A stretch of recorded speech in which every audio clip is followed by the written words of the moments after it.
Hello and welcome once again to Wandering Monster, America's test table, where we don't play test games, we stress test them. I am John Baltusberger. I am Charles R. Bernard. I'm Bridget Brave. I'm Ian Servas. And I'm Mr. Paschke. Friends, I had the distinct pleasure of attending a festival called Ghoulish, the Ghoulish Book Festival in San Antonio, Texas. Bridget, my compatriot, my partner in crime, was there with me.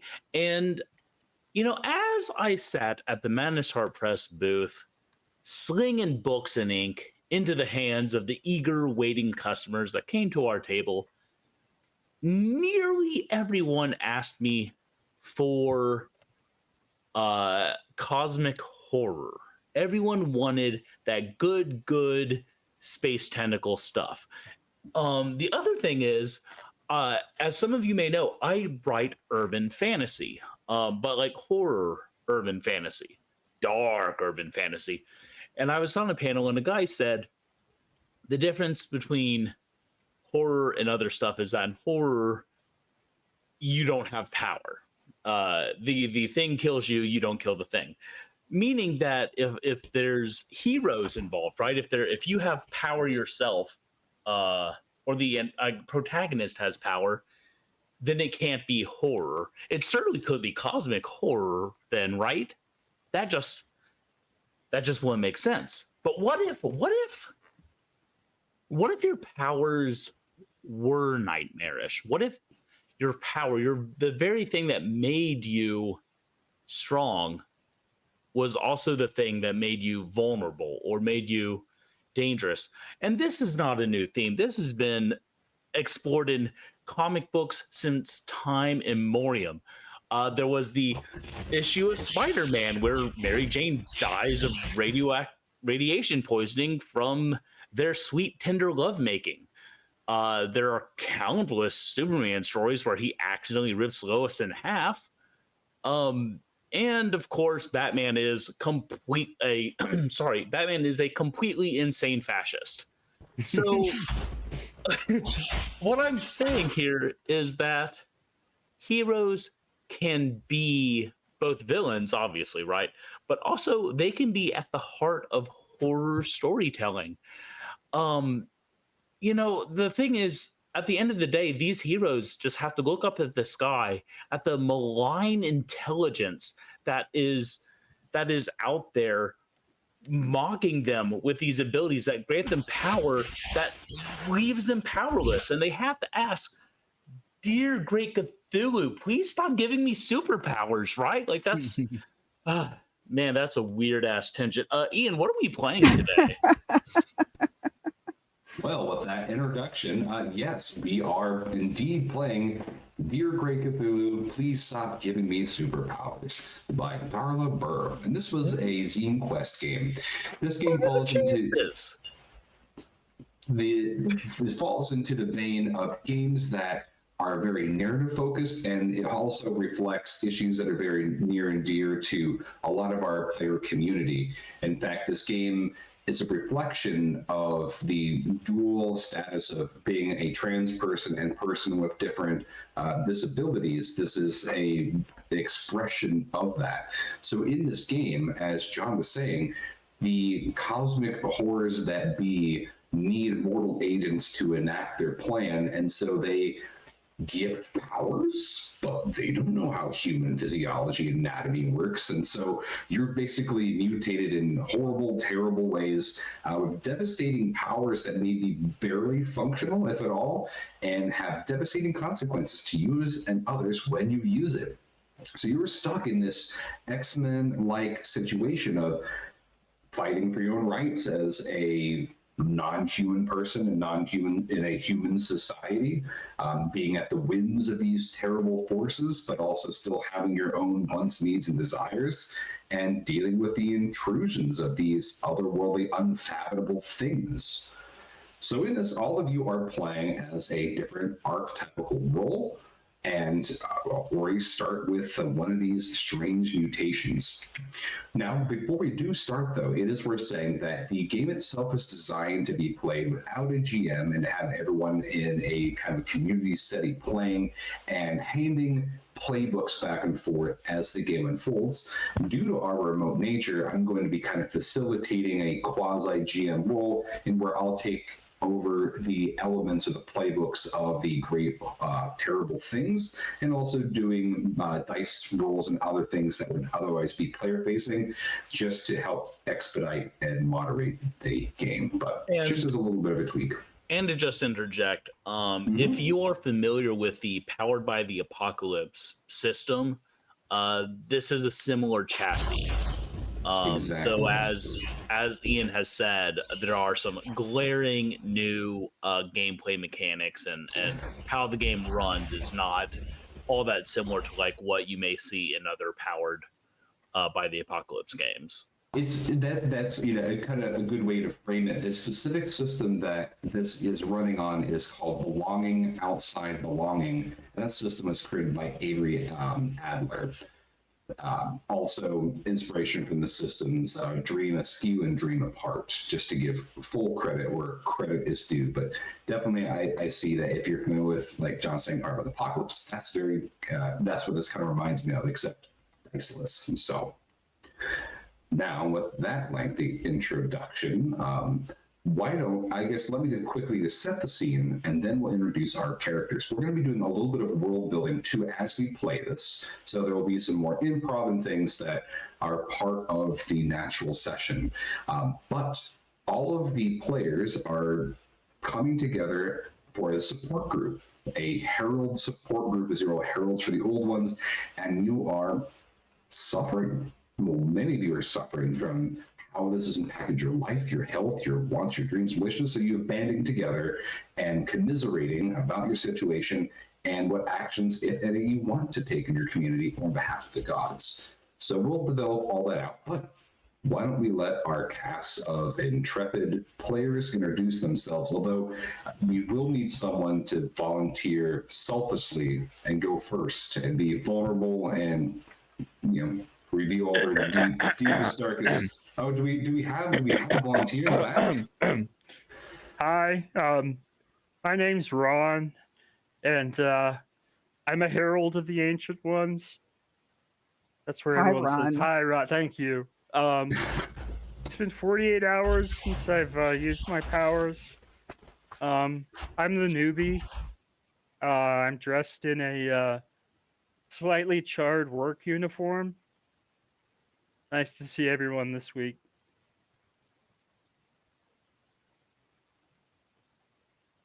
All right, I'll go next. Hi, everyone. I'm Finn, and I'm a herald of an elder god. Hi, Bye, Finn. Finn. Thank Hello. you. It's been 72 hours since I last used my powers. Really working hard right now. As you can tell by the way I'm dressed, I take my academic studies very seriously. I consider myself a professional student. And I'm just here to try to find some stability. I need to get my shit together, people.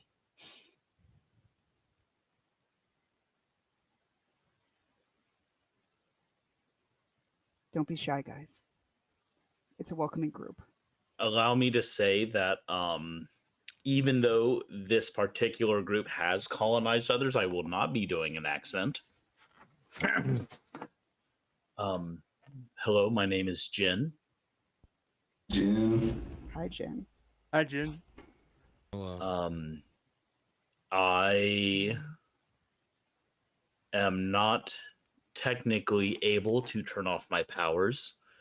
Ergo, I suppose I got to use my powers now. But the last time I made use of my powers, consciously, let's say, was 3 nights ago. I was trying to assist a woman who was being she was being mugged, and I thought, well, if there's any good use of power, perhaps this would be it. And Unfortunately, neither of them survived. But I learned something new. I learned some things that I can maybe do myself to better react to these situations.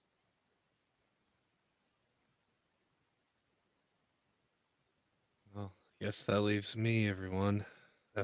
My name's Vale. Um, uh, I've got my powers. I try not to use them. I'm just exhausted from, trying to take the kids to the game because they're in little league, and I've got responsibilities at home and a job that my boss doesn't understand why I have to do the things I do. I have to go out at night and do the bidding of the great old ones, and he just really wants me to get my work done in a timely manner and not act tired like I am. I'm just exhausted constantly, and he just Amen. doesn't get it, doesn't understand. So now that everyone's introduced themselves and started to divulge a little bit about them, one of the things that we need to do together is to build the community of which that you are a part. So tell me a little bit more about your community, like the place and that you live. What are important elements? So together, tell me about 3 to 5 different touchstones about your community, like key locations or important monuments that make up the town or city that you're in. There's the strip mall. It's really important. That's where my job is. You gotta be there every day, Monday through Saturday. What is the place that you work? A store where every product is generic. Dollar General. It's No. just called a store. Yeah. And like all the products are store. generic. That's brilliant. Someone should Tesco do of that. value brand. It's Somebody basic. should do that. It's basically like where they got all the props for Repo Man, Yeah. where you can get beer branded beer. It's just beer. Yeah. There is somewhere that actually is like that, and it's like really depressing. Like, I think it's in the UK or something like that. All right, so you work for a store. It's called Brazil, by the way, and the god.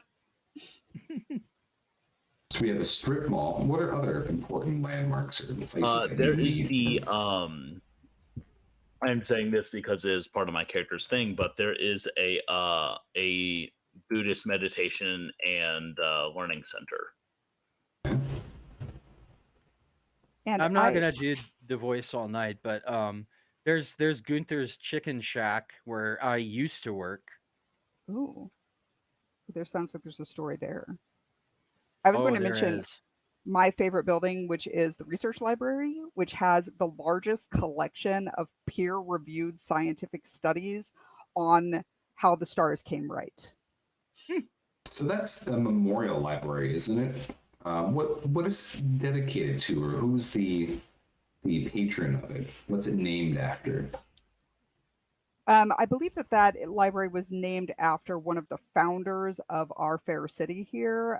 His name was Rochester Mapplethorpe.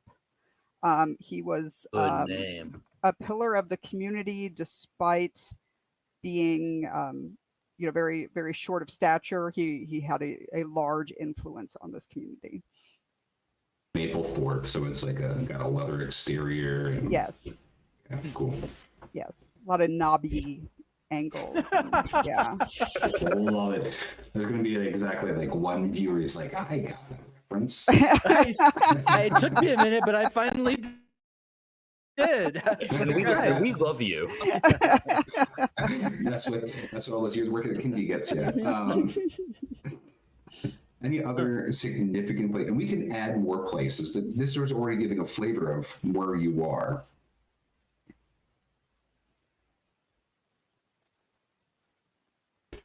Anyone? What are some of the conflicts that are happening in your community? Are there certain challenges facing your community of heralds, the general populace, influences of government, corrupt organizations, activist groups, other things? What have you been noticing that's been happening in your community now that the gods have started to infiltrate into the world. Labor management disputes all over town. My overworked friend here is just the tip of the iceberg, as am I, part of the tip of the iceberg. And okay, I like that. We'll build on that. I'll put you more on that. You know, I've also noticed a real attitude of disrespect and discrediting our conspiracy theorists, who really, Yeah. up until this point, have been an excellent source of rumor. Mhm. And you know, I think that with the elder gods being present in our world now, we need to rely on what other people are hearing and saying. And the fact that they're just acting like these conspiracy theorists are just crackpots, it's really insulting, We particularly need for my friends within the conspiracy theorist community. we need Es- wider acceptance of those conspiracy Yes. theories. Especially Okay. All thoughts are since valid. since some of them now clearly have sight into the future and know I things that we mean, don't. yeah. Uh, They're right. We know that. Yeah. I like the fact that this really does say that there is truth and then there is another form of truth, and they're both like simultaneously valid in a way. Anything else that is a pressing concern of things that are affecting your loved ones or you personally? There PTA. is there is this is a little, you know what, I was going to say this is dark, but consider like We have safety tools, and you should too, players at home. Make sure you discuss your safety tools. Okay, here's what I'm going to say: trigger warning, self-harm. It is true that our you know, suicide is a epidemic among trans youth, and I think that the arrival of the old ones would probably cause an epidemic of self-harm amongst the formerly faithful community, as their gods are proven to be less real and more tentacly than they formerly thought. I mean, some of them are more real now, but Yeah, more solid, and Yeah, some of them are also incredibly fucking real now. way more hungry. I think it's also safe to say that, especially in the community of us heralds, many of us are dealing with some body image problems. Mhm. I mean, it's like my eyes are up here and here and here, and some of Right. them are down there too. Hmm. lots of eyes. Now, just to contextualize things, and then we'll really get into the thick of play, is that there are the old ones. We're going to call them kind of by a general relative elemental essence, but a lot of you are going to help me flesh these out as they begin to intrude, and you can give them names as you want, but just so people are kind of familiar with what are the things and what are they doing. There are the stars, which represent corrupt governments and big corporations that have a ruthless grip on the world. The sky, which represents the faith community and issues therein. The sea, representing the media's representation of the world, and especially the heralds and how we consume social media. The earth, representing the secrets of the earth and the groups and people that represent human organizations, as well as the shadows that represent the occult and secret things about the world and the universe. So as the players are beginning to explore their world, the gods themselves will intrude and twist their bodies or compel them to do things, and they have to work through that. Now, so as we also play, each of the characters has different types of moves that deal with them talking about issues that are painful to them and vulnerable, or taking actions that put them in their places of strength. So there is no dice rolling in this game. It's basically everyone together is creating the actions that they want to see, and then it just happens. So, setting the scene, one of you tell me, what does the community center look like that you're having this session? And then from there, you can choose to treat this just like you would a support group and talk about flashbacks, things that have happened to you. Or if you want to take action, bring it to the community, you can do that as well. And I will be in this kind of role of acting as the old ones when they manifest, depending on your actions. All right. So I think that the community center is one of those very standard, like has clearly been possibly a Masonic hall at some point and then has changed hands. And so there's like a weird mishmash of decor and also upkeep. But now that the Elder Gods have invaded, things have really started to fall apart. I don't know if it's falling apart's the right word. I think the remodeling that they started doing on a surface level, it doesn't seem necessary, but once you're inside, I mean, stairs going up, one thing, stairs going down, that, okay, yeah, you go up, go down, but stairs into the third dimension that we can barely perceive until you're actually on them. I like the new look of the community center. I know it's a little dilapidated now, but I'm trying to treat this as a functional issue. I mean, I can't get into the elevator to make my meeting on time if I don't know if I'm going to end up in the hell plane again. That has happened twice now, which is why I was late for these meetings on 2 separate occasions. I've been there. My boss tells me that I should plan for the hell dimension and that it's not a valid excuse. I can emphasize for you. I saw that bumper sticker, the no one can plan for the hell dimension, and that exists for a reason, because you just can't. Mm-hmm. No. Well, I can tell you one way to deal with such grumbles is probably not to overdo it, would be my advice, especially by an order of numbers of fatalities. That's all I have to say on the subject for the moment. I mean, it's a valid point. There have been a lot of fatalities. Yeah, enough people die. We don't even have a town anymore. Maybe putting up with a little bit of a hell dimension every now and then. You just got to pick your battles, I guess, is what I'm saying.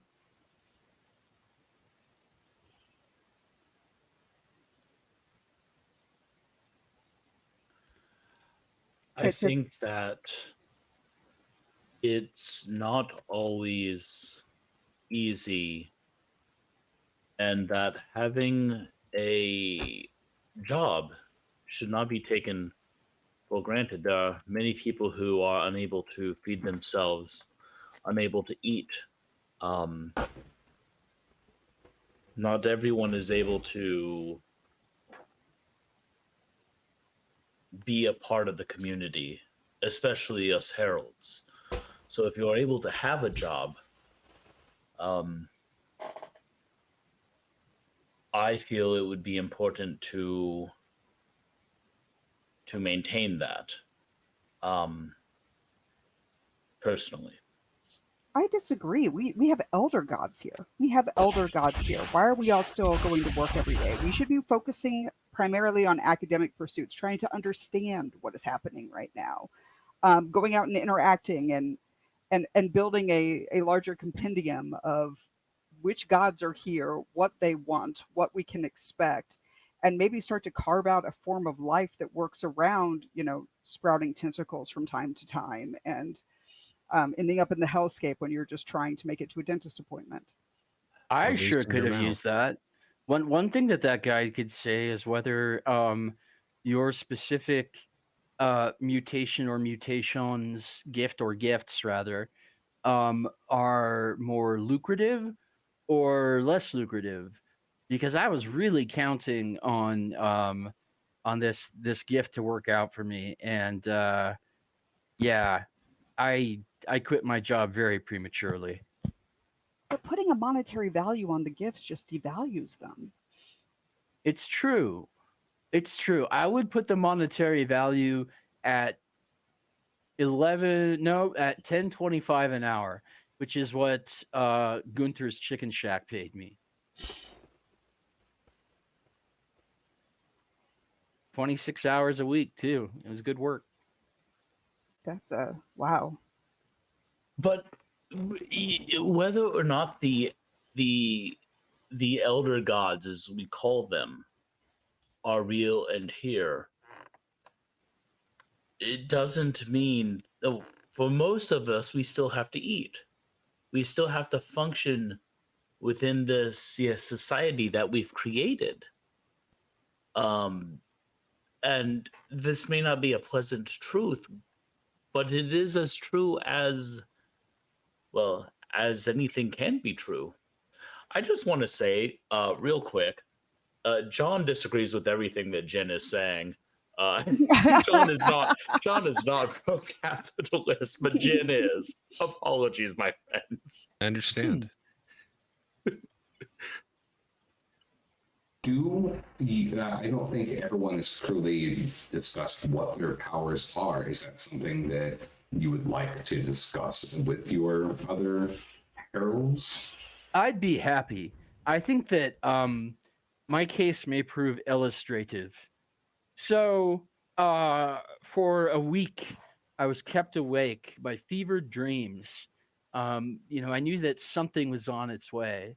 I knew that after so long being powerless, mopping the toilets at Gunther's, having to put up with shit from Gunther, both literally and figuratively, at last the power would be in my hands, or rather, in my tongue.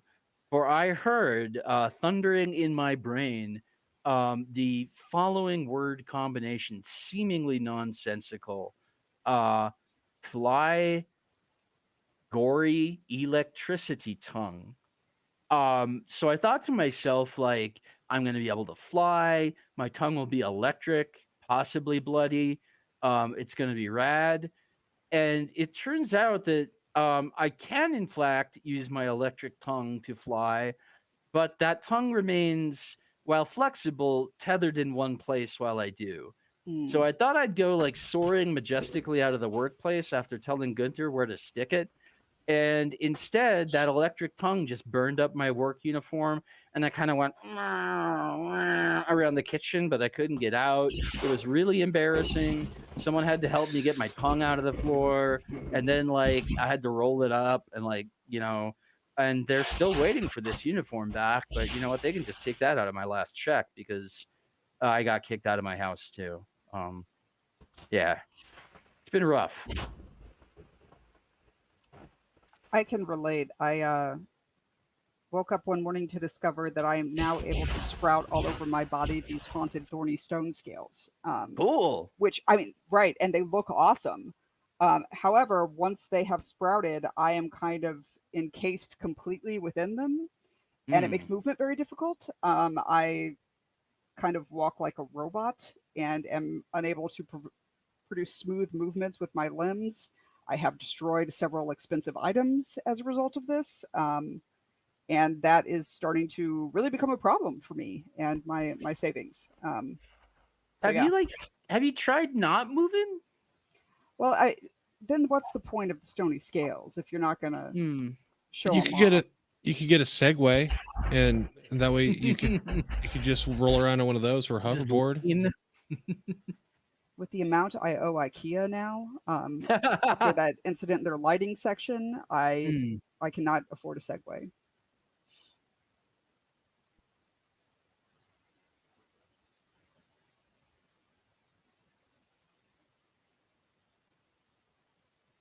Jin, would you like to share?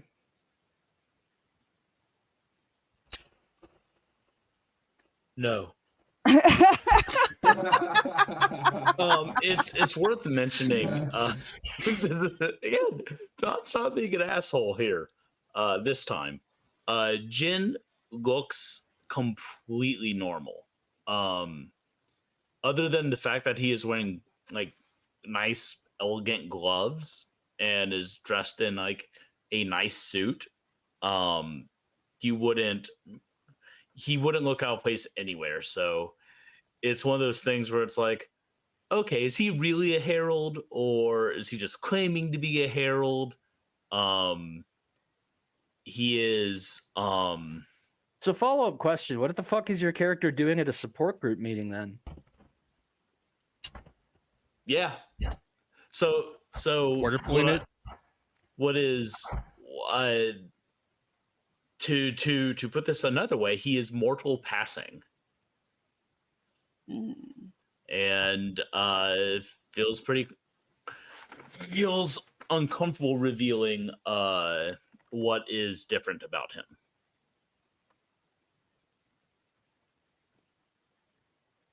Well, we need to force him, so let's just move on with life. I guess. There is a thing in my character sheet that I'm supposed to ask the group. Would this be a good time for us to ask our questions? Yes, that it would be. I just, I feel like we've spent a lot of time together in this group, and I'm starting to get to know everyone really well. And I need to know, who here have I made uncomfortable with my knowledge? Me. You made me uncomfortable. I don't know shit. I'm like, I think this actually qualifies as one of my, what is this? No, it's not one of my base notes. Blah blah blah blah blah blah blah blah. It could be. Yeah, actually, accept help from someone else and learn something important in the process. Yeah, so I would say, I would say, like, I'm new. Do you have any tips? Like, what's the first thing that I should know? I think that it's most important to understand that no great power is greater than any other great power. We are all just vessels at this point. That's the most important thing I have learned, and that we should be learning to embrace what is happening to us, even when it is destroying our lives and the lives of all of those around us. Find the silver lining. Man, if it weren't for that last little scrap of honesty, that could have come from so many religions that I have come across. The important thing is to just destroy. Just destroy. Just keep letting it happen.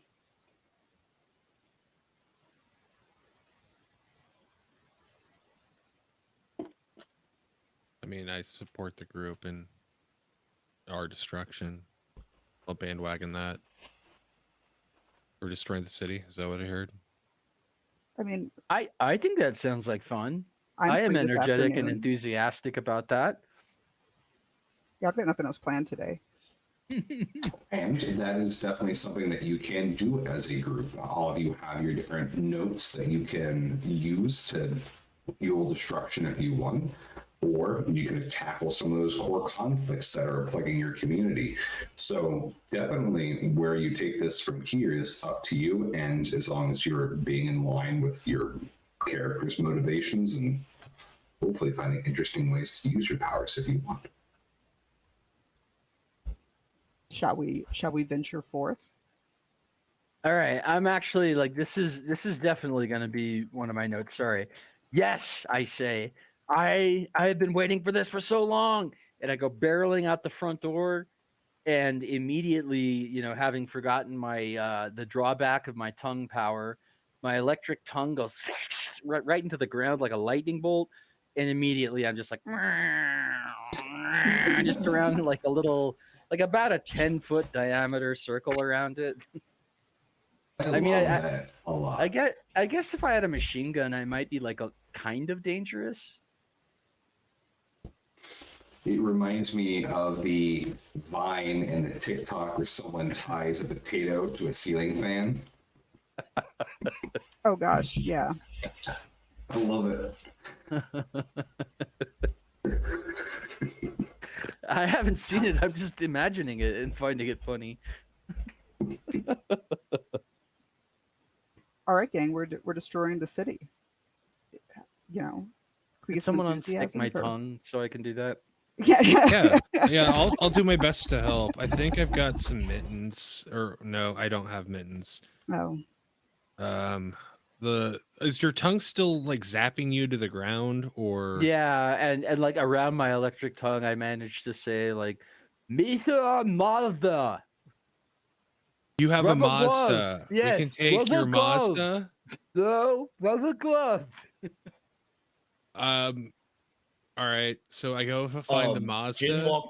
Jin walks out, and since he is actually wearing special gloves, Oh just yeah. like grabs your tongue and reels it back into your mouth. Thank you very much, Jin. Thank you so much. Thank you.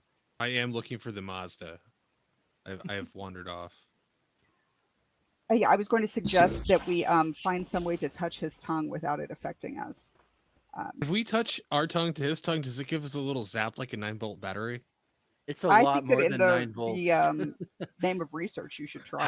Having touched tongues with Charles, I can tell you it's electrifying. having So- having my own tongue, I can assure you that it is not. So, Ron, as you are jumping into this head first and getting way over your head as a newbie, and it sounds like you are hell bent on a form of revenge by destroying the town. Yeah, As man. you are flying in your circle and fixating on just how you have been wronged by Gunther in the chicken shack. Sorry to interrupt, Ian. This is an interesting point that we haven't encountered on Wandering Monster so far. Jin would absolutely 100% not be a party to any of this. Well, John, it's been nice having you. Yeah, I was gonna say, like, but that's good because then this could give you agency to work against or other things. So it'd be interesting to see that Jen is not doing the thing that is typical to the group. Or John. we've never had to deal with this before. So as Ron, you are flying in a circle. You start to feel this black ooze trickling into your senses, coming from your peripheral, and then making your vision go completely black. You see that the world itself is then drenched into shadows, and there are things that lurk there. You see shambling beasts, tentacles slapping randomly in the void, and all around you are a multitude of eyes, all staring at you. They are goading you onward to your revenge and power. Cool. It seems to be almost bargaining with you. And you see like a little flash image of your former poultry establishment in flames, as if it's trying to entice you in exchange for something, but you're not exactly sure what is on the other end of this bargain.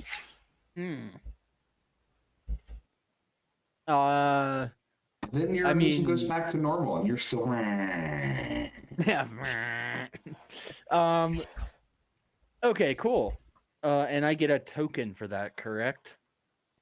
That is not going to be a token action. What you're going ahead and jumping over your head is, yes, correct.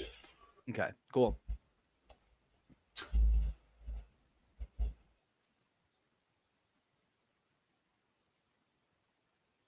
Jen, are you wanting to intercept the group or see how that plays out?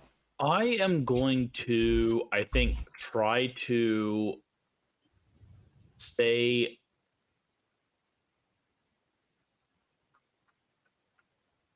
Frosty? Do I want to try to stay with the group and sabotage them, or do I want to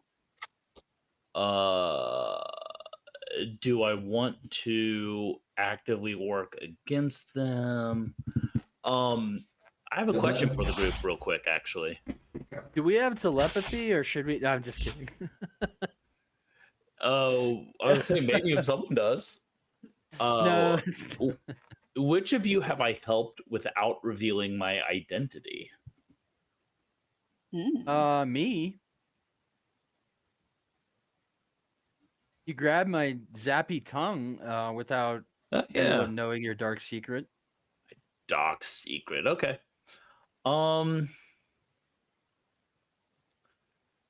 I am. Nope, not that one. To help you also, beyond the things that are on your character sheet that are providing you inspiration and how to interact with the world and your compatriots, you can also, because all the narrative is driven by all of you, I'm just providing intrusions. 3 questions that will help you kind of guide your action are, where are we?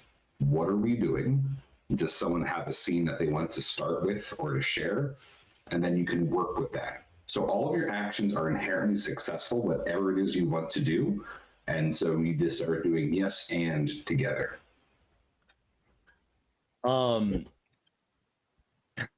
Funny enough, one of my deep actions is let someone down in order to hide my identity. I feel like I'm doing that with the group right now. I am not going to intercede yet, but I am going to follow closely. Jin hasn't actually said like, "Hey, let's not, please no," yet. So he is going to try to talk some sense in them before the destruction starts. Now, as I'm reeling my tongue back in my mouth with a little help from my friends, I'm kind of talking around it and going, you know, stuck tongue aside, the flying is really cool. You guys should try it.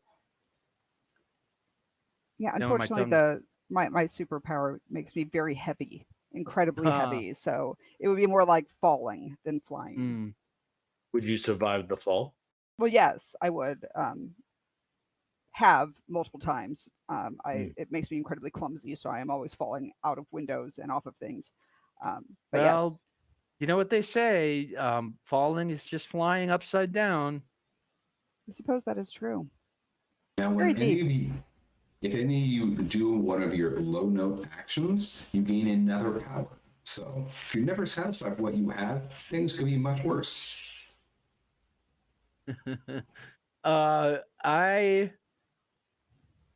Man, do you guys want to go to the chicken shack with me? Um, I'm not gonna light it on fire right away. can we get chicken? I will go with you. We Yeah, get okay, chicken cool. first. See, we can still get your Yes. employee discount because that's Yes. a savings, and we We you know, absolutely can't. I already tried that. I'm very I will. hungry. If everyone remains calm, I will buy you chicken. Okay. Mm. I promise to remain calm. So, Gunter's Chicken Shack is a low adobe structure with a like slightly too buff, like has the like V pelvis cut, like almost erotic looking chicken as a mascot. And you know, we go in the front door and the door chimes, you know, like it usually does. Get it. And I invite my friend with the gloves, Jin, to get us all chicken. I'm kind of like in the back corner with you guys, like trying to avoid looks from my former coworkers.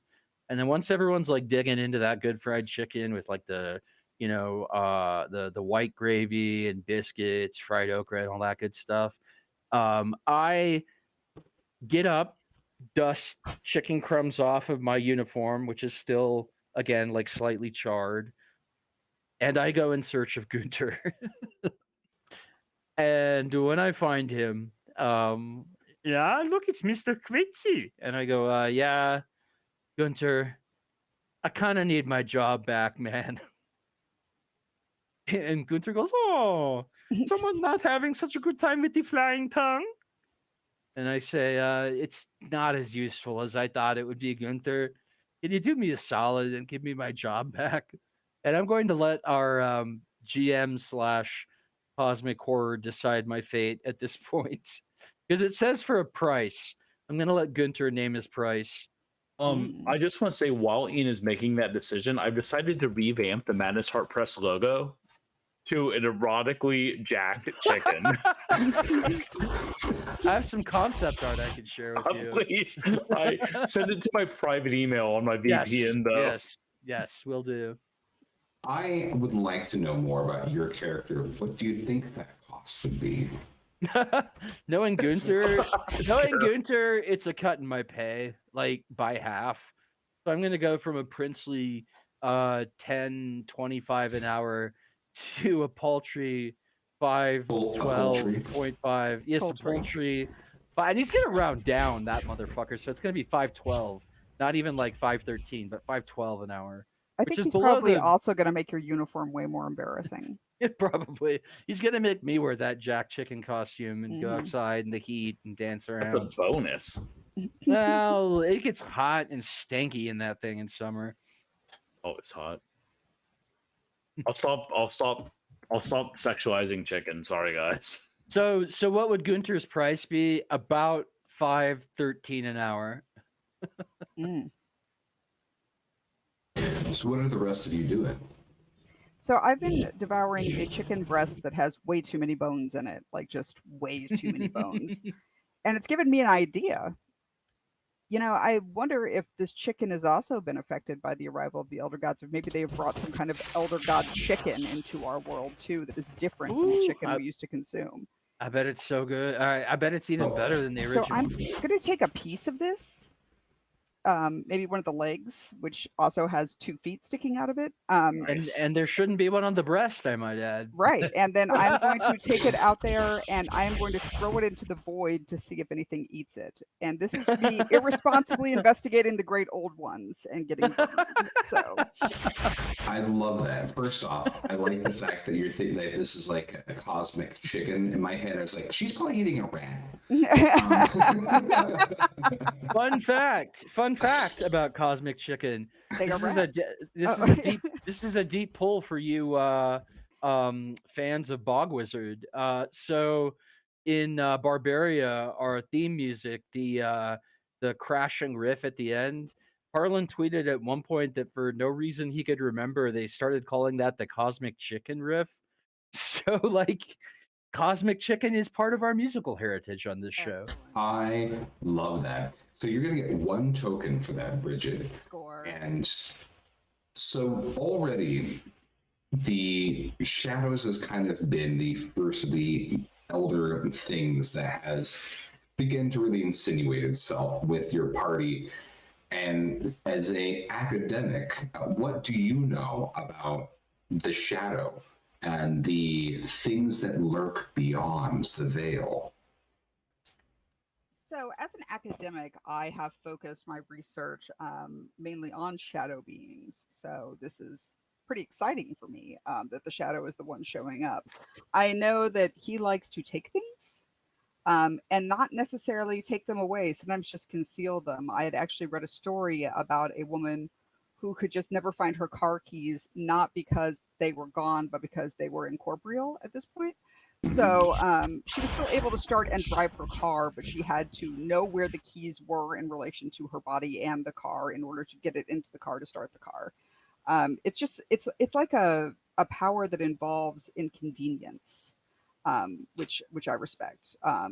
You know, Look at those damn invisible Legos I keep stepping on. Seriously, like it's a real issue.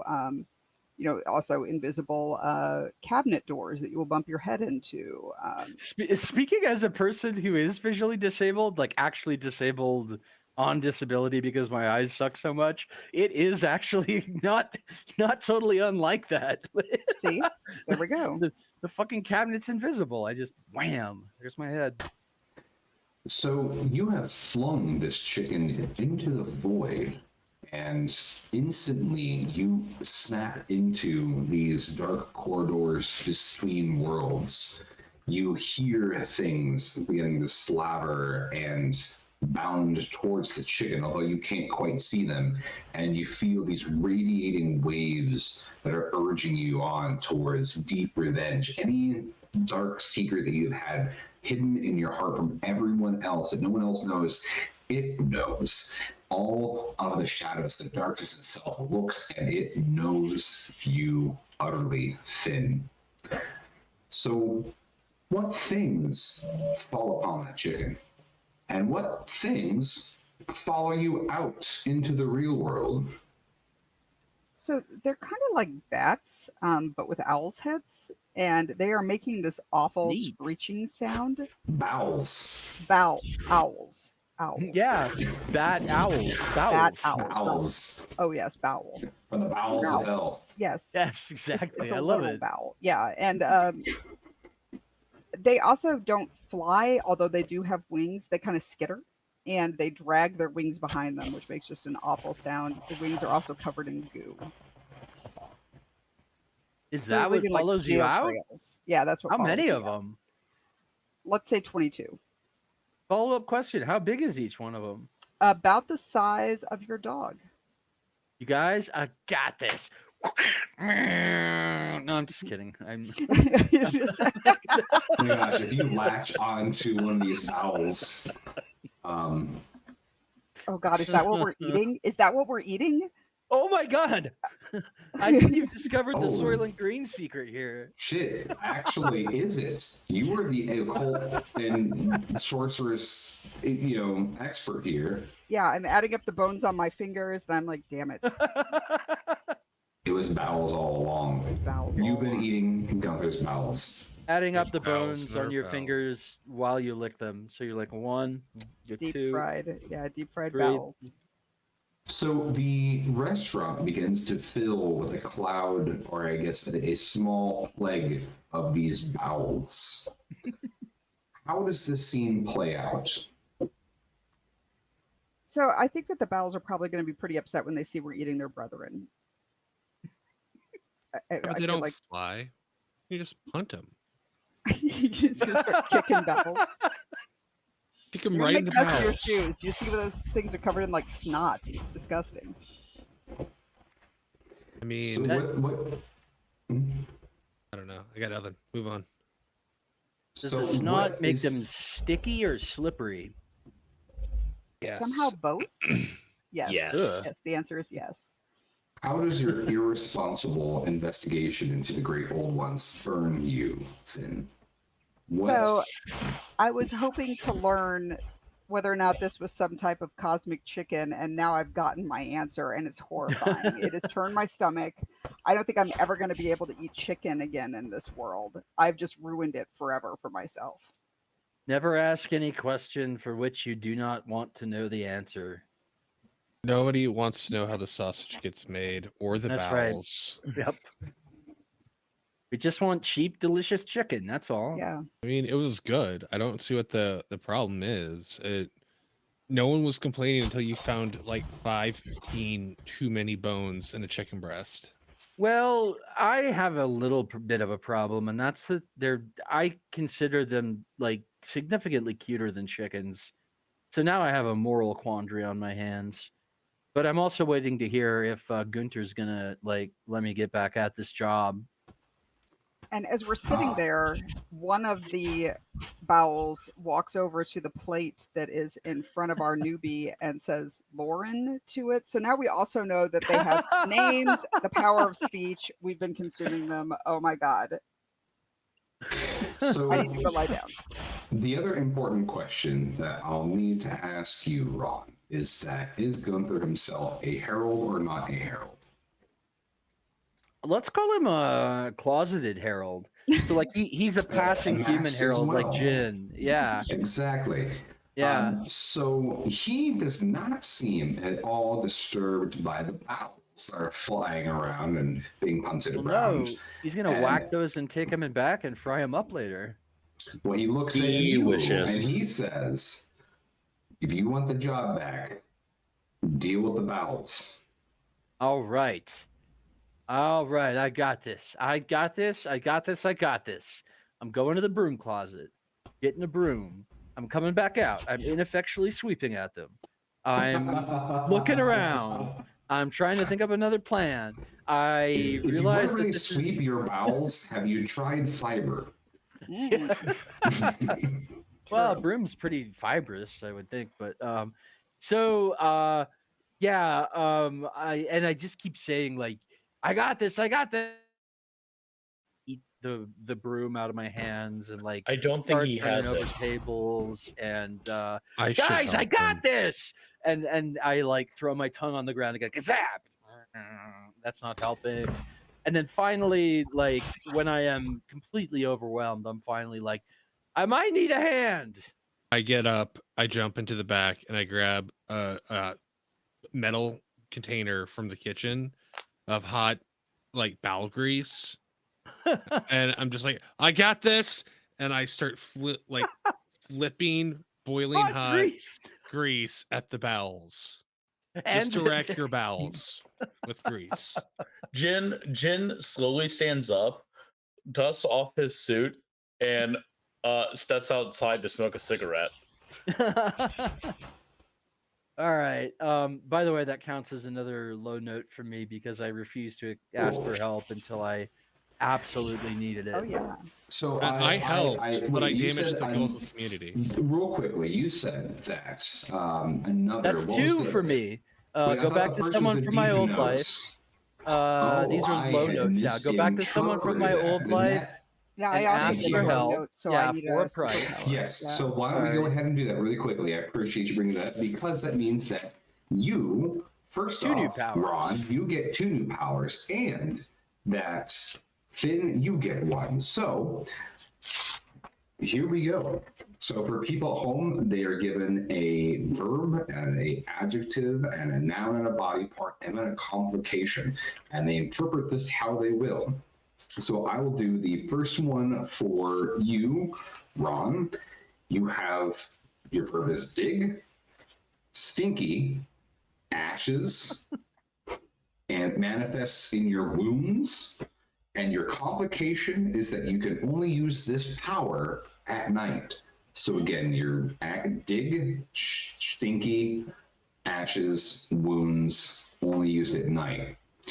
Then for you, Finn, vomit, fungal, salt, brain. You must add something to your diet that is not food. So take a form of pica. So again, Right. vomit, fungal, salt, brain.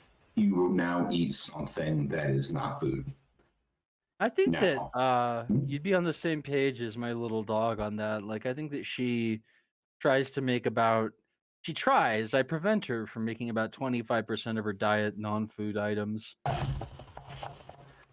Now, are you ready for your second one? Sure am. All right.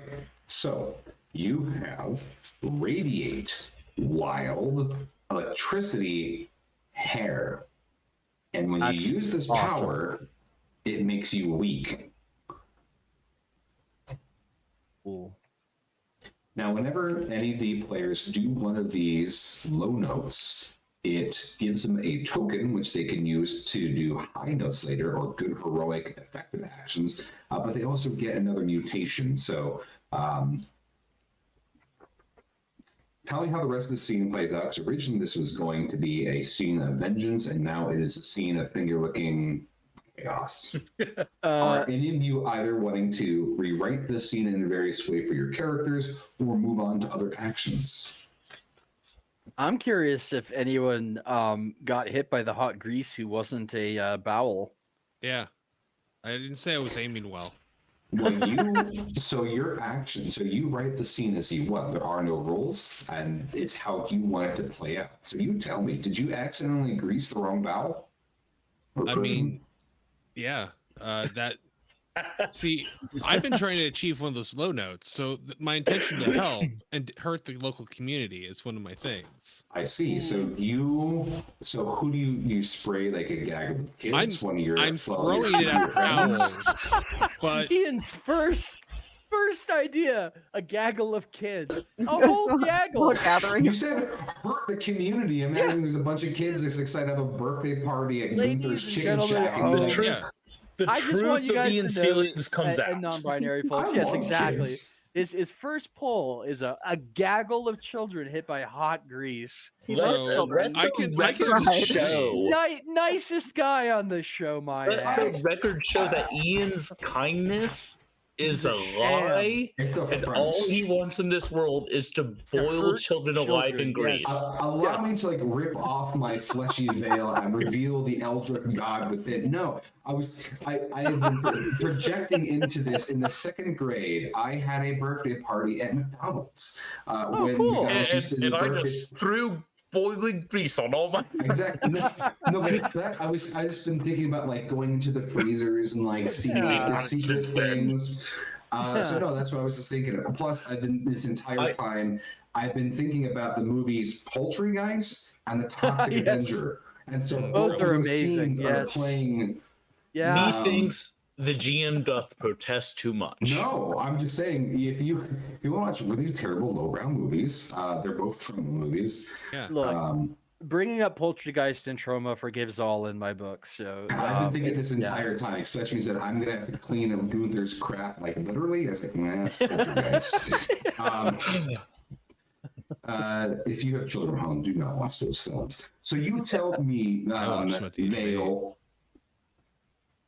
Yeah, Vale, who do you Vale. accidentally grease? Okay, so Vale and seeing his person back there trying to clean up all the bowels, and it's not going well, and the situation has to be dealt with, and he remembers that Bowels. time that he sprayed off a raccoon with a hose, and what do they have that's water adjacent here? Hot grease. So he looks at the fryer. Two looks at substances the that are bowels. totally interchangeable. Now, what we didn't mention when we got here, I believe the time of day is exactly 80-year-old person lunchtime, which I believe Gunter's is one of those. It's 10 a.m. Yeah, is one of those Gunter's that still has the buffet that only caters to 80-year-old people who want fried chicken, And John. Coleslaw. coleslaw, biscuits, brown gravy, white gravy, macaroni salad, chitlins, whatever chitlins are. I've never had them. They're pig intestines, and they're They're quite there. tasty. Pig Yeah. rectums. Okay. Yeah. Gizzards, and so the first two people to get caught in the crossfire are Mr. and Mrs. Lutz's, who, as we all know, have been pillars of the community that have donated a lot to charity, that have done some really amazing work, adopted a child after their parents were burned alive in a tragic house fire while he was having a slumber party. Some people say that the suicide note was found, but the fire department got rid of it. Anyways, they took him in, but he's in school, so they just got destroyed by grease.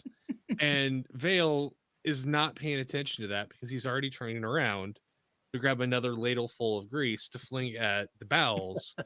And as he goes for the bowels, he overshoots, and those children that Ian brought up earlier, they're exactly there, gasping Yes. in horror Yes. at the Lutz's. Flesh melts from their face, revealing their muscular structure and teeth, only for the children's eyes to get burned out by the hot grease with little extra crispy bits from So the their last bowels sight. that were already fried. So their last sight is these sounds like a couple like melting.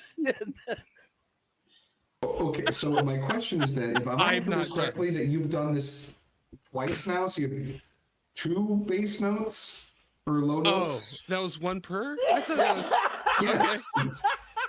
okay. Then I guess Vale sees that and does not go for the roll of threes in comedy.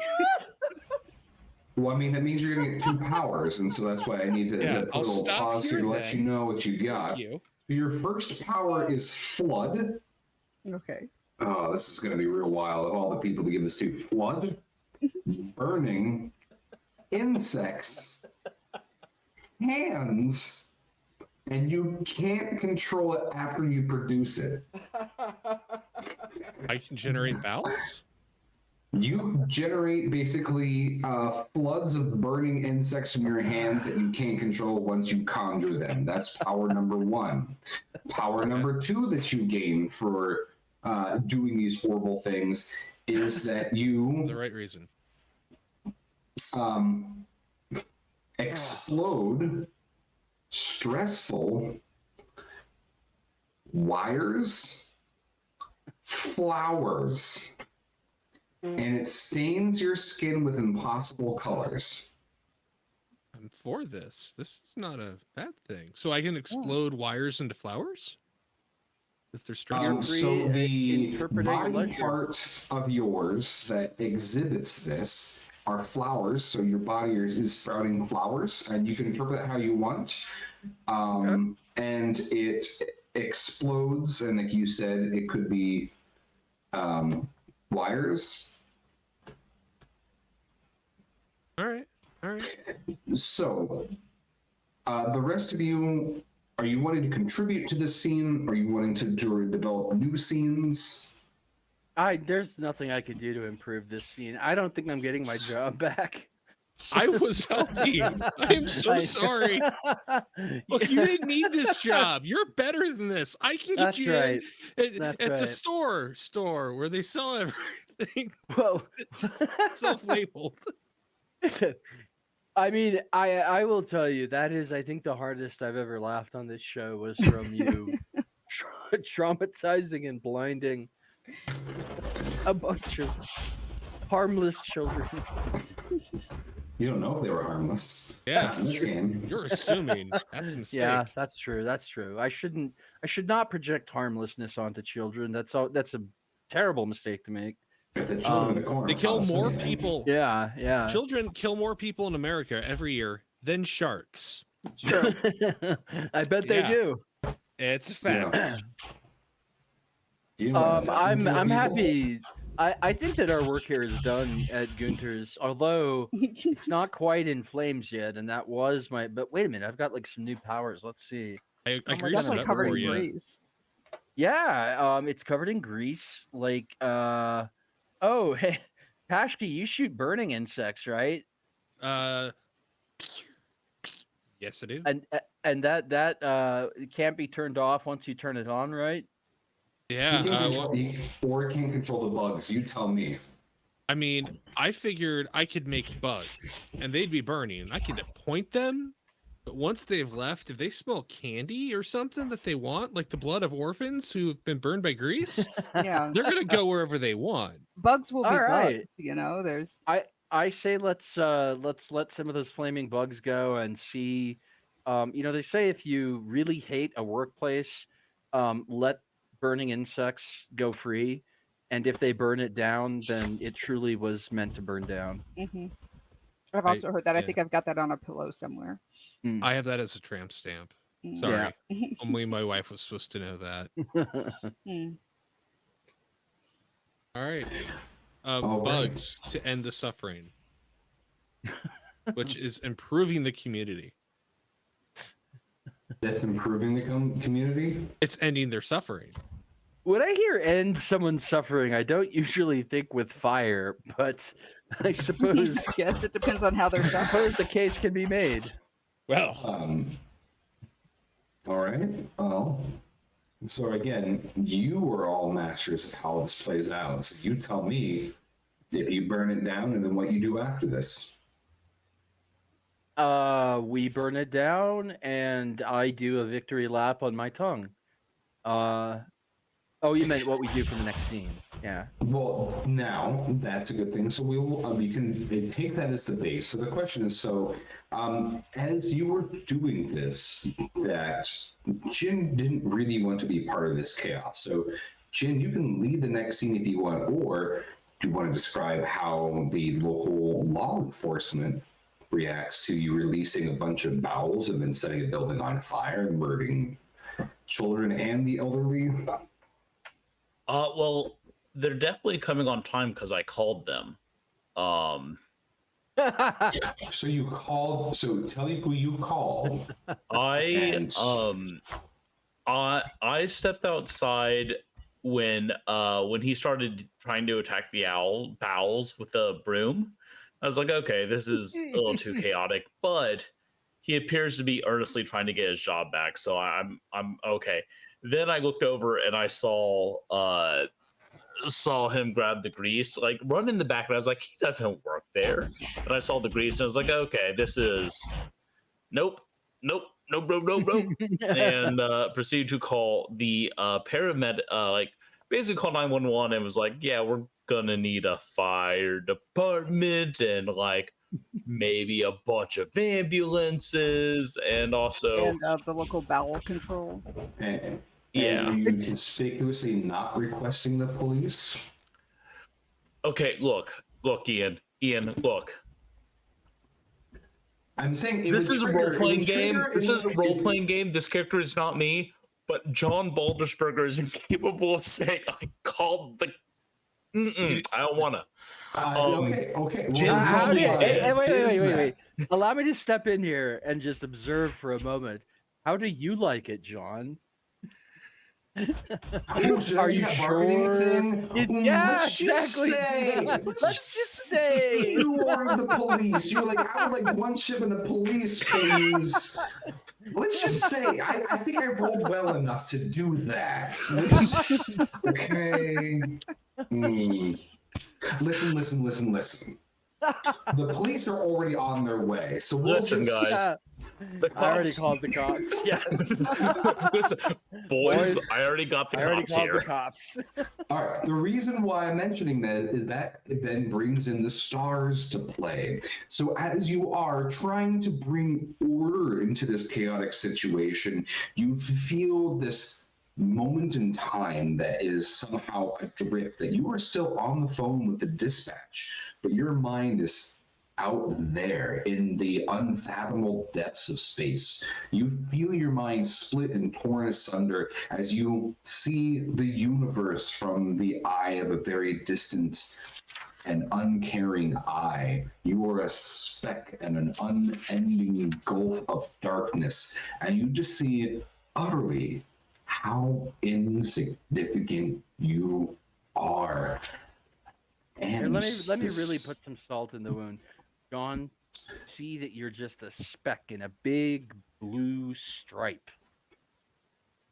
In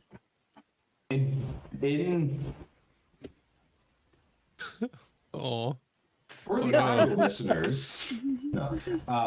So you feel radiating through you, through your insignificance, the utter burning desire to control, the absolute crushing, you must have absolute order at the cost of everything. And you snap back and you're on the phone and they say, all right, so we're going to send some various people to help with this. Bowels, you say. Flaming children, you say.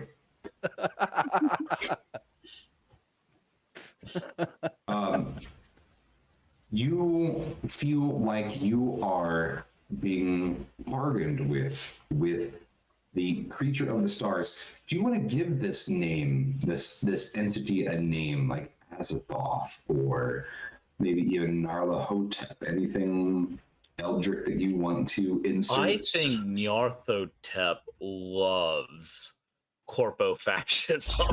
Probably, yeah. I think corpo-fascism is Nyarlathotep's jam. What bargain does it want to make with you to support fascism and the force of law? And is that something your character would want to accept? I came into this intending to play a nice Buddhist who is being pressured into corporate life by his family, but y'all done forced my goddamn hands. I get to stress John for once. You laugh now. Next week's a new game, motherfucker. Hey, I don't see a single throwing of the X card. Ian, I'm gonna do all the drugs. Me too, buddy. Okay, so the deal is, Love Okay, you. the deal is that Nyarlathotep is telling me that I could make all of this go away. I have the power. Literally, I have the power to absorb everything. I could wipe this location and everyone in it off the map. And so long as I took everyone, there would be no witnesses. My secrets would be safe. The chaos would be gone, and there would be no threat to me and my life. So what do you do? Seeing as we have another hour of play, I do not murder everyone. Keep in mind that one god might want one thing, but another god wants another. And Yeah, we got an hour. I take a look at my low notes real quick.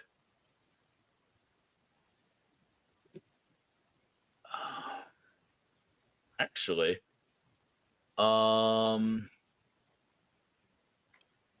You gonna double down an excuse and not yeah, I was gonna say I'm gonna double down on my excuse. I think. Wonderful. I'm gonna double down on my excuse that killing as tempting as killing everyone here would be, the truth is that like there are probably cameras that saw me come in like down the street with these fuckers, and like the investigation to the disappearance of Gunther's chicken would undoubtedly reveal that I was in the presence of heralds and risk my secrets. So I am going to walk across the street from Gunther's and watch as the as police and fire arrive. I would right. just like to say there's absolutely no mystery in Gunter's chicken disappearing because that shit's delicious. I meant the business. Oh, okay, yeah. Yeah. So Although Gunter's chicken arriving, serving cosmic horror owls that are incredibly delicious and then being gone, that's a pretty sweet urban myth right there. Yeah. are you ready for your next power? I'm ready. So scream glorious nettle Metal? antlers, and you are allergic to something common and something odd. Hmm. Oh. Okay. If any of you guys come out of the Gunters while I'm waiting, Jen has a nice hat on now. Like a business hat. I guess that's, I don't know, you know, like a hat business people would wear. How big are business the hat. Business hat. how big are the things we don't It's know about? Or are they like So- 4-pointers or So Just the to entire fill point of in what John meant, a business hat is a top hat, as everyone knows. well, Mm. okay, so the antlers go just straight up? the entire, I'm picturing like little nubbin antlers. Because Those are and the only reason I'm doing horns. that is because the entire point of this play book, Adorable. the only point of the playbook is that you can hide the thing. So if I can't okay. hide it, I can no longer be this thing. That okay, I follow. All right. Top hat it is. So I want to point out that what this means is that I can strike my metal antlers and they resonate like a tuning fork, but they Neat. resonate Dio screaming at such a volume it like shatters glass and like crumbles brick. but what exactly is a holy dagger? Look out! Well, he's been down too long in the Midnight Sea. What is becoming Um, of them anyways? Yeah. All right, guys. I propose that we end the show early so I can just go listen to Dio for the rest of the Motion carries. See. Oh, sorry. I'm gonna get sued. Oh, it's Yeah, I gonna was be. about to say, you have to sing it just badly enough and no one can recognize it so you don't get sued. Welcome to This one line is karaoke. me, so yes. Oh man, So- I invoked Ronnie James Dio as like my demonic patron in another game. I can't remember which one. Ooh, that you did. I will have to look through my Yeah. notes. And I do expect, Mr. Patchy, from you a business hat in your pictures for the evening. Yes, there has to be a business hat. It's, With like it's already antlers on. poking through the sides. Why do you of his think I was fedora. asking about the antler shape? Good. We are aligned. So the rest of you, what scene do you want to build, or what are important to your character, or what's happening to your community as a result of this chaos? You know, I'm Well- taking notes as much as possible. This is fascinating to me because these are powers that I have not yet seen or encountered, so I'm excited to watch them at work. Between the tragic firing, undeserved firing of a former employee, alleged, the burning of children, and then the burning of the structure itself at Gunter's Chicken Allegedly. Shack, allegedly. Allegedly. The great working class uprising in our town has begun. So like the folks at the subway have like they're just like pelting people with ham, just like throwing ham at Throwing anybody who ham. comes in the door. Yeah. Like I thought our town actually had a subway like station. Sorry. No, we don't rate one of those. No, like what other things are there than eateries? I don't know. You guys help me out here. Oh, hardware store employees, they're gonna be Yeah. fun. Yeah, man, the nail guns, axes. That's a good one. That doesn't take very long. I What part of imagine. the country are we in? I don't know. Midwest, I'd say probably. I hear them. How in the about like Midwest. factory workers then? Yeah. Yeah. Although I would not call them working class, like since they make like 40 to 60 to whatever an hour. But yeah. at like their bodies falling apart from doing work. It's a whole debate within the scene. But anyway, Pardons, yeah. I'm unaware. What constitutes a class or what is working class differs from time to time, place to place, situation to situation. So it's why I dropped out of Democratic Socialists of Utah when they were like, let's unionize the Starbucks baristas. And I was like, let's start with Taco Bell. So yeah. Anyway, yeah, just general chaos and anarchic proletariat uprising, I like to think is the outcome. But I'm an optimist. I like how this is escalated. So I'm hearing that there is an uprising of people, and as that happens, that begins to bring the attention of the cosmic force that is the Earth. The Earth is old and it remembers everything that has been or could have been, and is deep and full of secrets. I'm imagining that the proletariat uprising is a manifestation of it. So definitely you, Ron. Anybody else that would be very sympathetic to the cause? I mean, it's my local community rising up, and I'm here for my community. So I'm with Definitely. So And for the record, I'm less like Charles Bernard murderous than I am like Ron from Gunter's full of enthusiasm for the whole revolution thing. I like how all of you are just like being the most absolute dodgy about your characters. Normally, your character's like, I murder a whole orphanage, and then like today you're like, I as a person don't do this. But, well, I like it because the atrocities that all of you have committed. I have never said that. Let me just start with that. I as John Tonight. would never call the cops, but Jin's a motherfucker. He'll call the Yeah. cops. Yeah, fair enough. Vale So, would burn old people with grease. Charles would burn old people with with grease. cigars.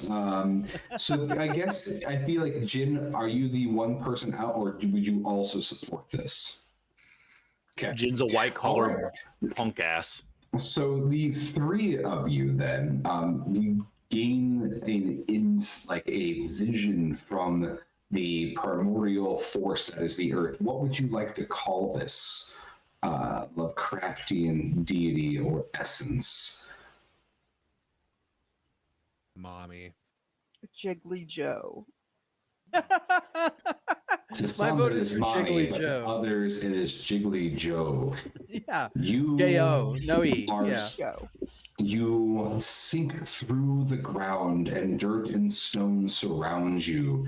You hear the bones of the earth cracking and turning into gravel, and you fall into darkness and find yourselves huddling in a cave. Outside, you hear something shambling, but you can't see beyond the darkness at the cave's mouth. You feel that as this beast lumbers about, it somehow causes more riots and general chaos as the uprising is happening in the community. It is urging you to support these riots and to overthrow the institutions. You feel it chafing at the influence of another one of its outsider brethren, as it is urging the uprising of the people and fighting against the system and order and structure. And with that, you snap back and see the general chaos that is gripping the town. The law enforcement is trying to suppress all of this chaos, and you also feel like you need to encourage the chaos. So how does this scene play out, with Jin being on the supporting perhaps one of these elder things, and the three of you supporting a different one, or being at least coaxed by a different one? I'm going to get one of their signs that is stating that we want to be heard. I've got one of their signs, and I am aggressively approaching Jen with it. This is going to make the worst PvP in the history of our show. I love it. Especially because of what Jin's doing. And again, as we always encourage to our listeners, we also have our safety tools. So when any of us feel badly, we can always make sure we can rewrite the scene. Jin is walking towards a union representative removing a glove. That feels bad to say.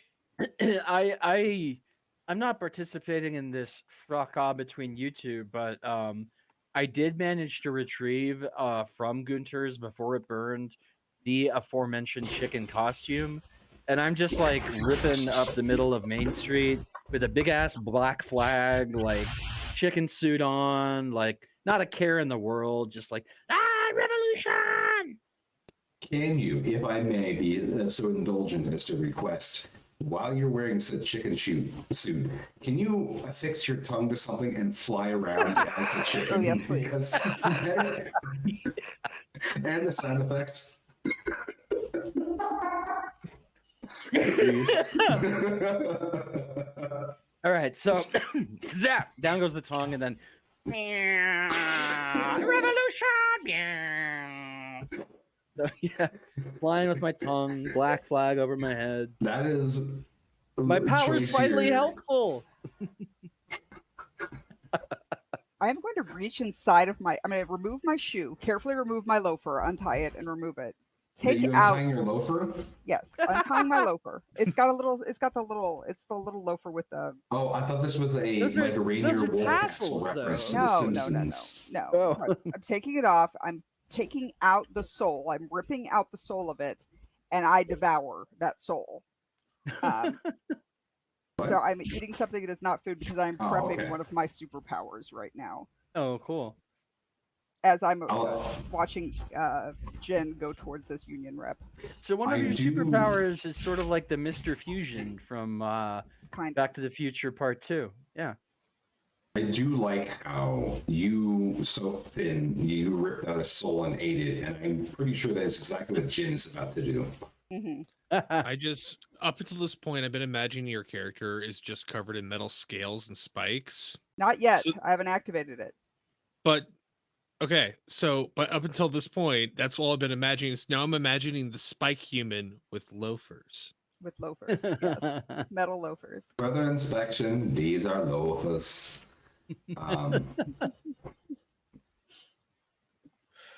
Thank you, one person that's laughing at my jokes, which also is Charles. Okay, so tell me, all of you, how this plays out. So Well, let's see. Midwest, real life Charles has money would be on the cops, but I don't know. How do you guys want it to play out? So I'm going to go ahead and activate my stony scale. So now I am almost completely immobile. I am basically like a trash can trying to like shuffle down the street, vomiting fungal salty brains just out of my mouth. And it's But you just still have. Sorry. no, it's still like it's just like squirting out from between the like stony scales that are over my mouth, spraying in no kind of discernible pattern, just broadly coating everything around me. You're still wearing the shoes, right? I'm still wearing the shoes, although now I'm walking a little funny because one of them doesn't have a soul inside of it any longer. Ah, it does throw you off, doesn't it? Hmm. Jin removes his glove and kind of like he sees what's happening behind him. He understands. But it's good because you know what causes a panic? A big scaly monster vomiting fungus. And so now there's this giant like melange of people running around screaming, panicking, and Jin accidentally bumps into the union rep, brushing hands as he does, and with a wet he is, let's say, lost in the crowd. And Jin begins putting his glove back on. Do you think that would? I was seeing if that would correspond to any of your notes, and I think. So I would say that we could probably say cover up a mistake enough to keep your power hidden from normal humans for now, or What mistake? or burn a relationship to avoid revealing your powers. Nah, I don't think. Probably What not. relationship? I mean, you could burn a relationship with one of the group. Like, No, that's do Oh, we that's, see? that's in the do- rearview mirror. Okay. That's long past. So what are you choosing to do? I mean, that's what I did. I don't think I get an action. I don't have a No. token for it. Well, this basically treat it as like a base note or something. Just You an could action that treat it do. as a deep note. Abandon commitment to the group or herald community in order to hide your status as a herald. But again, like, Yeah, it's in But you're between not rings. doing it to hide your yeah, status that's what as a I'm saying. Is herald. like nothing really fits. Then it'll just be an action that you do that doesn't garner a token. Okay, that is All right. Yeah. The rest of you, what are you doing to contribute to the scene or to create a new one? Oh, midair, about 35 miles an hour, probably is what I'm doing. Nice. Thanks. That's so slow. It's not great. That is not like air going speed. I love this superpower. I'm not even going to use any of my other ones, I don't think. I'm just sticking with the I have long thought that like I couldn't come up with an extravagantly useless superpower, and like Ian, your roles did it for me tonight. I'm very glad. For people who are curious, there is the superpower table, which again, kind of those 5 different categories. But it is a 2d6 roll for each column, and it can lead to some very wacky things, such as our flying chicken friend over here. Yeah. A very jacked looking flying chicken. Not under the suit, but the suit at least. It's like the abs are like chicken nuggets. What I was thinking of with the bowels and them being all cuddly was that Futurama episode where you find out that what are they called? The chicken product Yeah. are made out of Omnicry Persei 8-lings or whatever. Mhm. Yeah. What the fuck were those things called? We are finding out that why doesn't the smaller or the larger of the 2 classes just eat the smaller class? Anyways,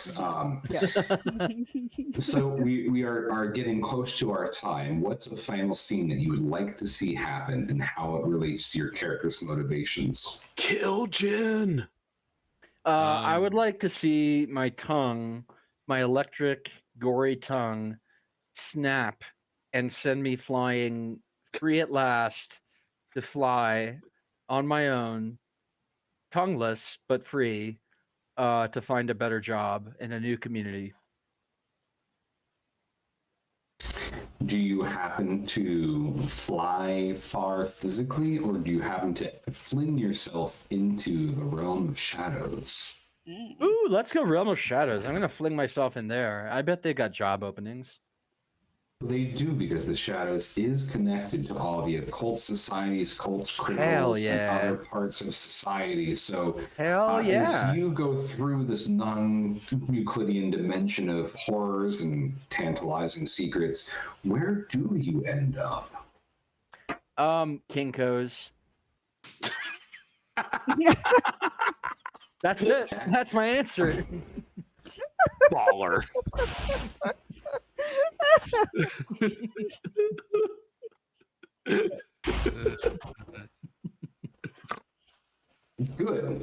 Good on you. I got a snort out of John. You have gotten That's some the shadows first for from me. full secrets, and you wind up at Kinko's. I But not even want to that, say, just I want to Kinko's. say, if you work at Kinko's, no shade. Like we all No. got jobs. There is I- no Kinko's yeah. shaming. But what's so incredibly funny is you are whisked through the nightmare realm of shadows, where Yes. all occult knowledge is open Yes. to your fragile human psyche. Okay, I guess I'm making copies then. Yep, exactly. Like, and I'm like, all right, here's 20.95. Here's the little reader thing for the copy machine. I'll need that back for your change. Oh, I- Good one. I don't know what to tell you guys. I mean, Staples Print Marketing Center kind of is Kinko's. Yeah. Even though No. Kinko's hasn't existed in 15 years, and people It does still here. have good brand name recognition on that. Yep. I was wondering if that was a direct allusion there, Charles. So, all right. So that's your scene. You are now happily making copies. What are the rest of you doing for a final scene for your character? So I've just about vomited out all of the remnants Brains. of both bowel and shoe sole that I've eaten today.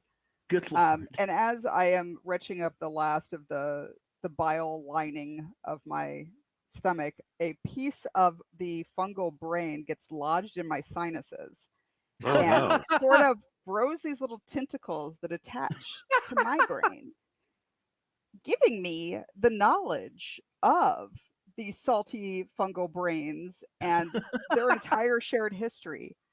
in that moment, before my scales fall away and I see just how badly I've ruined my perfect put together outfit, I am happy. I Wow. love that you are learning everything about Yuggoth. Yes. Everything. And now you know how to put your brain in a cylinder to be transported by Migo. In fairness, I was gonna say the Migo is always kind of an exchange program, if I'm not mistaken. What about you, Vale? What is your closing scene that you like to see with your character?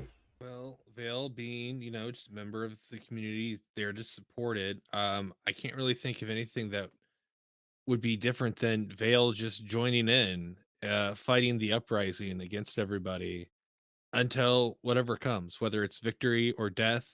Uh, him going into a blood feverish murder spree and not seeing anything until maybe the next day, or he starts a new life with no memory, just in a Blood. different town, not knowing what happened or why he can sneeze and metal shards come out of his teeth and freeze things, which I forgot to mention at the opening of the show, and I don't think it's going to come up in any way now. You So there it pantomimed the is. sneeze. You pantomimed the sneeze and the teeth.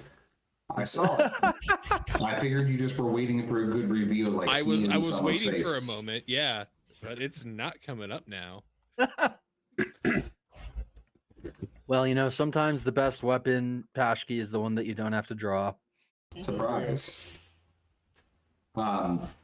So then, unless there are I have any one. other, I have my final thing. Oh yes. I'd like to hear that. Jin is overcome with guilt for killing that union representative. Does he convert to Buddhism? No, it's because of his Buddhism that he feels guilt. I was being And a that, dick. that could be an intrusion from the sky if you want it. But so maybe. what Jin does is he feels that everything look, the planet is in space and we're all fucked. Everything's fucked. So Jin removes his gloves, looks around at the world of madness and terror that is all around, and clasps his bare black hole hands in front of him. Don't know what happens when you touch two black holes, I but was gonna say, when you divide by 0, what happens? So you tell me, you are the when you are touch the two black master. holes, we're about to find that out, actually. yeah. So what does happen, Jin? Obliteration. Is it within a radius, or is it the entire universe of this part of the superstring theory? It is slurped up. The only thing that is left in the bottomless void Wow. is a single Kinko's. Yeah. What sound does the universe make as it slurps itself into oblivion? Oh no! Oh, and that is where we draw the scene, where we hear the unending sound of fluorescent bulbs and humming pulse of copying machines copying the same document over and over for eternity. And what was that document that you're copying right now, Ron? It's been reproduced so many times I can't read it anymore. I Every think I time might be in you- hell. I'm not sure. I was Yeah. gonna say, Charles, I do want to apologize, condemning you to eternity of wage slavery. No change there. Fair. There we go. Hey friends, this has been a wild one, but a cool one. Yeah. I think I'm still shaking off the pacifist run from last week, of where I was like, I'm gonna play a not completely destructo Yeah, it's pretty character, funny. and then ended up destroying the known and unknown universe. So we have been doing our best to keep you guys updated. As you know, we have Bridget and I were goalish last week. We did, or I guess I did, a gaming panel, which, boy howdy, did that go off the rails. It was me and 3 people that played video games. We talked about Mortal Kombat, and we talked a lot about Dead by Daylight. Dead by Daylight was Dead- a lot of discussion. I told Zach I was gonna fight him if he brought it up again. How much relationship does that have about being Dead by Dawn per se? None, unfortunately. Someone's in my fruit salad. Someone with a fresh soul. Thank you. You're welcome. You're welcome. So we Charles, actually, let's start with you, bud. It's 2 days away from your next book dropping. It sure is. Congratulations on your hatred. Thank you. Is the name of the novelette. And yeah, pick it up along with the other ones in the batch. There's some cool stuff. John will tell you about it. Yeah. So wait. When is he led us into the woods and left us? He led us into the woods and had his way with us. No, he led us into the wilderness and spoke to us. Is coming in June. Sorry, I'm looking forward to that. So yeah, thank you. This will bind me over until. Yeah. This is a little novelette that'll tide you over till my June release. And no, we have not done a solid date or the cover release on that, John. So we can talk about that another time. I was gonna say I cannot wait to show you guys the cover of that. Dope. However, that's coming. What we're talking about now is the second series of pocket books. Mm-hmm. These ones include Congratulations on Your Hate by Charles Bernard, Bestial by Lucas Mangum, Graven Image by Maxwell Bauman, and Babel by Douglas Ford. All dynamite authors. The first series was a little more extreme horror splatterpunk. This one is a little more bizarro and esoteric. So really cool. On top of that, we are starting to line up the third series, which is going to be Shane fucking McKenzie, Nicholas Robinson, Susan Snyder, and Michael Allen Rose. So these are going to be collectible, and they're cheap. They're $6 each on Amazon, but that's a chump way to buy it. The right way to buy it is going to madnessheart.press and picking up the 4-pack for only $20, which, in case you're wondering, is a savings of $1 per book. So definitely do that. I started pulling up the I was vamping to pull up the announcements page during that. There we are. I better not say anything about truck nuts. Lovely. That's always me, lovely viewers. That's always me. I always have something to say about truck nuts in our announcements. It's true. John never says it though. No, I never do because but the one time you don't do it, I do. Bridget, you have a Kickstarter thing. Yeah. Howls from the Wreckage. Yes. You can all get disaster horror. Which sounds amazing. You can get like crazy, super sexy hardcover edition, and the link is available at bdbrave.com, or follow Juan Moncast on Twitter, because we're going to be tweeting that shit out a few times while it's active. So follow us, go back that. We just released Gush, Tales of Vaginal Horror by Gino Rinaldi. This book viscerally upset Edward Lee. And that's because it is a book of vaginal horror, and there you have it. It's a good one though. Gina's a great author, and we're very happy to have it.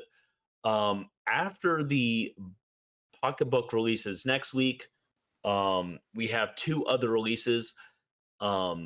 Whispers of the Dead Saint on audiobook, physical and on Kindle are all going to be out next week, and on Godless. So you can check that out and listen to me write a story that's set in Morkborg, which would be pretty fun. And then shortly after that, and I mean shortly, I mean 4 days after that, the revised Anarchist Kosher Cookbook by Maxwell Bauman is going to be out. And that is so cool. It includes a girl summoning a demon to make her bat mitzvah cool. It includes instructions on building a golem to fight neo-Nazis. It includes a burning pubic bush. So, like, And to be clear, if that didn't make it clear, this is a book of short stories, not a guide on manufacturing explosives at home. mostly. Explosive lockup.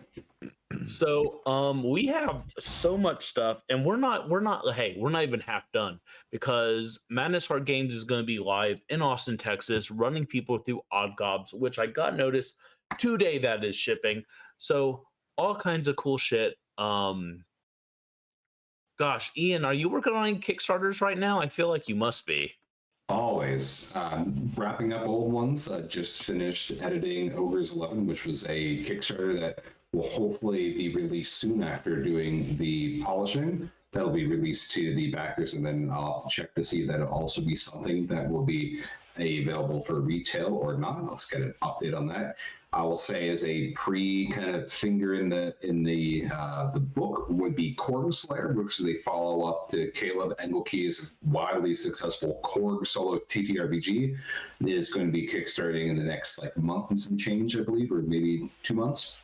And I will be doing all the flavor writing on that. Just got a sneak preview of the layout, and it is amazing. I think Caleb's just keeps knocking it out of the park. Like, if you thought the Tales and Poems and Tales of Sarkash were the layout was awesome, and this is miles beyond that. So it's gonna be really cool if you like solo RPGs.